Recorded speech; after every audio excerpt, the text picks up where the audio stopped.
দেশে বড় রাজনৈতিক দল বিএনপির ৭ সদস্যের প্রতিনিধিগণ যারা গিয়েছিলেন অন্তর্বর্তীকালীন সরকারের প্রধান উপদেষ্টা ডক্টর ইউনূসের কাছে অনেক বিষয় নিয়ে কথা বলবেন বলেছিলেন। তারা সেখান থেকে বের হয়ে যে মন্তব্য করেছেন, ফখরুল ইসলাম আলমগীর বলেছেন, আমরা একেবারেই সন্তুষ্ট নই। বাংলাদেশের প্রধান এবং সবচেয়ে বড় দল বলতে দ্বিধা নেই, এবং কি দ্বিতীয় কোনো দল কখনোই বিএনপির মতো বর্তমান সময় নেই। সেক্ষেত্রে সেই দলের প্রতিনিধি বা মির্জা ফখরুল ইসলাম আলমগীর তিনি যদি বলে থাকেন যে আমরা একেবারেই সন্তুষ্ট নই, এটিতে আসলে একটি রাজনৈতিক যে মাঠে একটি শঙ্কা বিরাজ করে। আমি শঙ্কিত হই যে আমাদের প্রধান উপদেষ্টা মহোদয় বা বর্তমান যে সরকার এবং আমাদের বর্তমান যারা রাজনীতি আমরা করছি সেখানে প্রধান রাজনৈতিক দল একেবারে সন্তুষ্ট কেন হয় না। এখানে মূলত যে বিষয়টি এসেছে তারা নির্বাচন নিয়ে বলেছেন, তারা নির্বাচনের রোডম্যাপ জানতে চেয়েছেন। এখানে আমাদের প্রধান উপদেষ্টা তিনি বলেছেন যে আমাদের আগামী নির্বাচন ডিসেম্বর টু জুন এর মধ্যেই হবে। অর্থাৎ তিনি কিন্তু না করেননি যেটা ডিসেম্বর হবে না, আবার তিনি এটা নিশ্চিত করেননি যে ডিসেম্বরে নির্বাচনটি হচ্ছে। এবং কি সেখান থেকে বিএনপির এত বড় অসন্তুষ্টির কথা এইভাবে জানানো মিডিয়াকে, তার মানে তারা সারা দেশের জনগণকে সেটা জানাতে চাইছেন। এই যে নির্বাচন নিয়ে এতটুকু কথা, আমরা তো নির্বাচন চাইবো, নির্বাচন না হলে আমাদের খারাপ লাগতে পারে, আমরা রাজনীতি করি, সেটা তো আমরা নির্বাচনই চাইবো। এবং নির্বাচন করে আমরা এই দেশকে মানুষকে কি দিতে পারবো, এখানে আমাদের রোডম্যাপ কতটুকু আছে। আমরা বিশেষত বিএনপিকে আমি যদি বলি, আপনারা যখন এইভাবে বললেন যে আপনারা মোটেই পুরোপুরি অসন্তুষ্ট, তখন আমি যদি বিএনপিকে বলি বা জনগণের পক্ষ থেকে যদি প্রশ্ন করি যে নির্বাচনে পার হলে বিএনপি বা আজকে প্রধান উপদেষ্টাকে বা সাংবাদিকদের সামনে আপনি যে কথাটা বলেছেন যে দেশের রাজনৈতিক পরিস্থিতির যে অবস্থাটি রয়েছে এটা উন্নতি হবে না নির্বাচন না হলে, নির্বাচন হলে এর উন্নয়নটা কিভাবে হবে, তার রোডম্যাপটা কি? জনগণ এটা প্রশ্ন তুলেছে, সোশ্যাল মিডিয়ায় মানুষ এটা নিয়ে কথা বলছে, সেই জনগণের কথাটাই সামনে এনেছি। আমরা তাদের কাছে সেই রোডম্যাপটা চাইবো। ঠিক বাংলাদেশের বৃহত্তম দলটি যদি তাদের একটি রোডম্যাপ দেয়, নির্বাচনের পরে আমরা এইভাবে, নির্বাচনের আগে এই কাজ করব, নির্বাচনের পরে আমরা এইভাবে জনগণকে আমরা সেবা দেব।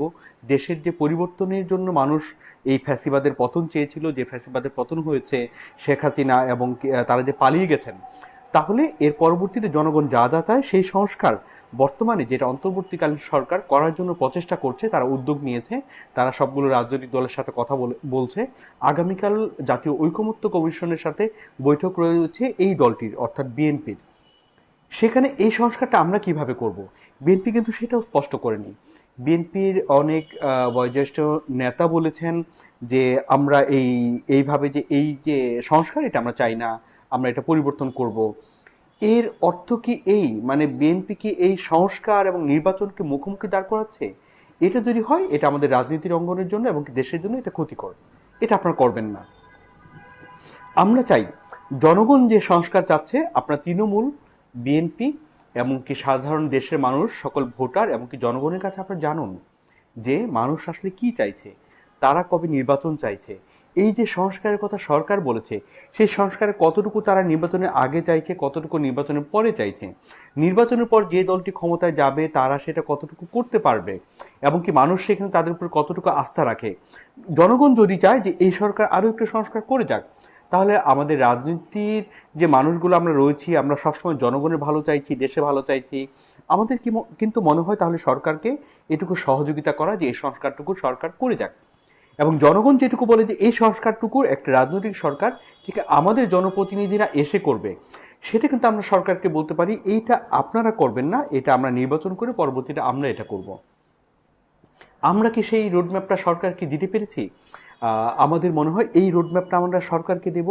আর জনগণ আসলে কি চাইছে, যুগ্ম মহাসচিব রুহুল কবির রিজভী সম্প্রতি পহেলা বৈশাখে একটি অনুষ্ঠানে বলেছেন, পহেলা বৈশাখের জাতির আকাঙ্ক্ষা দ্রুত ভোটাধিকার ফিরে পাওয়া।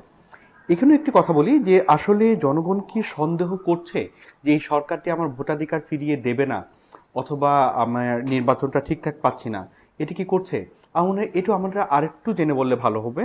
কারণ আমার হাতে ফোনটি আমি এই জন্য নিয়েছি, বাংলাদেশ ন্যাশনালিস্ট পার্টি বিএনপির যে ভেরিফাইড যে পেজটা, সেখানে পেজে এটার যে পোস্টটা, যেখানে আমি যে খবরটি পড়লাম, এই পোস্টটিতে অনেক মানুষ অনেক প্রতিক্রিয়া করেছেন, সেই প্রতিক্রিয়াটা আমরা যুক্ত করে দিচ্ছি। সেখানে ৩১,০০০ মানুষ প্রতিক্রিয়া করছেন। মজার বিষয়টা হলো এই প্রতিক্রিয়াতে ঠিক প্রায় ৪,০০০ মানুষ যারা এটাকে বলেছে হ্যাঁ এটাকে ঠিক আছে, তারা লাইক দিয়েছেন, লাভ রিয়েক্ট দিয়েছেন, কেয়ার রিয়েক্ট দিয়েছেন। আর ২৪,০০০ মানুষ সেখানে আমরা যেটাকে বলি যে হাহা ইমোজি দেওয়া, মানে এটাকে উড়িয়ে দেওয়া, ভাই এটা একটা খামখেয়ালি কথা, কি বললেন, মানে আমরা তো এরকম চাই না, মানে আমাকে হেয় প্রতিপন্ন করা, এই রিয়েক্ট দিয়েছেন। মানে সোশ্যাল মিডিয়া না এখন আসলে আমরা জনগণের জন্য যে জনগণের কাছ থেকে যে সার্ভে করে তথ্য আনতে চাই, এই ফোনটি সবার হাতে থাকা, এটা কিন্তু আমরা সহজে পেয়ে যাই। আমার মনে হয় যে এইরকমভাবে আমরা শুধু কথা না বলে বা কথা বলে জনগণের কাছে হেয় না হয়ে আমরা জনগণের কাছ থেকে সঠিক তথ্যটা জানি, জনগণ আসলে কি চাইছে।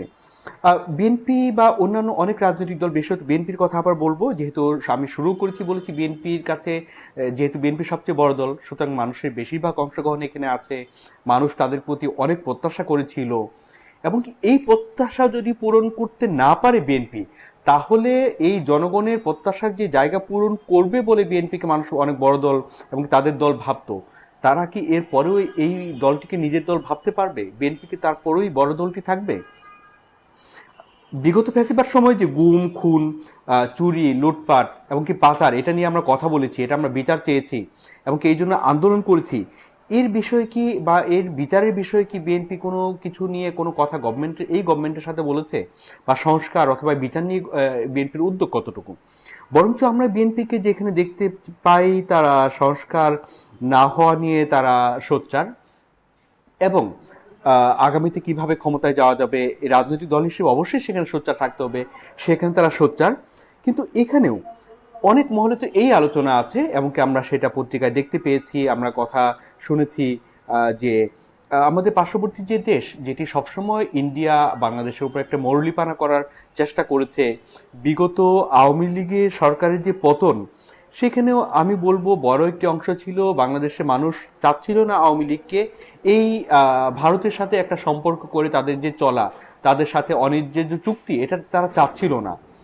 মানে সেখানে বিএনপিকে মনে হচ্ছে যে বিএনপি এবং কি জামাত এবং কি আরো কয়েকটি দল বা জাতীয় পার্টি, তারা এভাবে ইন্ডিয়ার কাছে যাওয়ার চেষ্টা করছে, তাদের আশীর্বাদ যেন তারা পায়, তারা তাদের গোটবুকে যেন থাকে, আগামী নির্বাচনে বা যে কোনোভাবে বা যে কোনো পরিস্থিতিতে যেভাবে কেউ ক্ষমতায় আসতে চায়, ইন্ডিয়া যেন তাদেরকে সাপোর্ট করে।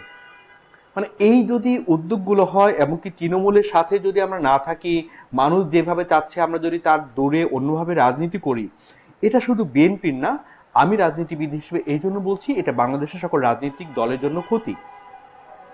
আপনি যখন পাশের একটি দেশকে জোর করে আমাদের মধ্যে ডেকে নিয়ে আসবেন, এই আমাদের ২৪-এর আন্দোলন তো আমাদের শিক্ষা দিয়ে গেছে যে আমরা নিজেরা কি করতে পারি।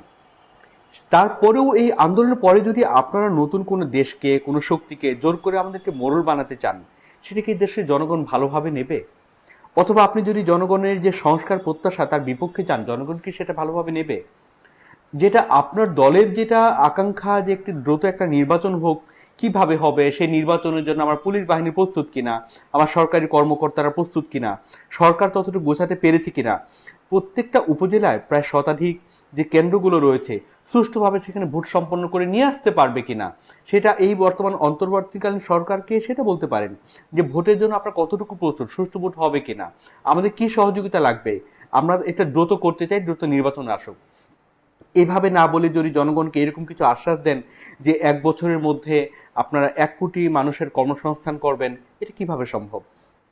অনেকে তো ফেসবুকে এরকম ট্রল করছেন, ভাই আপনারা ১ কোটি মানুষকে কর্মসংস্থান করবেন, তাদের সিভিগুলো তুলতে হবে, তাদের জন্য খাতা বানাতে হবে, তাদেরকে কাকে কত বেতন দিবেন, কি কোথায় নিয়োগ দিবেন, এই খাতাগুলো বানাতেই তো আপনার ১ বছর লেগে যাবে। আপনি কবে কিভাবে নিয়োগ দিবেন তাদেরকে, এত মানুষকে কিভাবে কর্মসংস্থানের ব্যবস্থা করবেন? মানুষ কিন্তু সেই আগের মতো একটি কথা বলে এরকম অবস্থা নেই যে একটি কিছু বললাম আমরা সেটা হয়ে গেল। মানুষ সবকিছু দেখতে চায়, বুঝতে চায়, সোশ্যাল মিডিয়া এবং কি এডুকেশন মানুষের কাছে এতটুকু ধারে কাছে এসেছে, গ্লোবালি একটা ভিলেজের আমি কথা বলছি, সবকিছু মানুষ সহজে জানতে পারছে। এখানে কথা বললে আগামী দিনে রাজনীতি করতে হলে, বাংলাদেশের রাজনীতি সুন্দর হতে হলে, আপনাকে, আমাকে, আমাদের প্রত্যেককে আরো সুচারু ভাবনা করে সুন্দরভাবে গোছানো কথা পরিকল্পনা সহকারে বলতে হবে। বিএনপি এই কথাটিও বলতে পারতো যে আমি যদি বলি কিভাবে তার বেকার মুক্ত করবে, বাংলাদেশের এখন আমাদের 4.5 কোটি মানুষ বেকার রয়েছে, এই বেকারত্ব কি হারে কত বছরে কমিয়ে আনবে, এই জন্য বিএনপির কি কি পরিকল্পনা রয়েছে, আমার মনে হয় এগুলো বলুন। এই জন্য আজ আমরা শেষ করছি।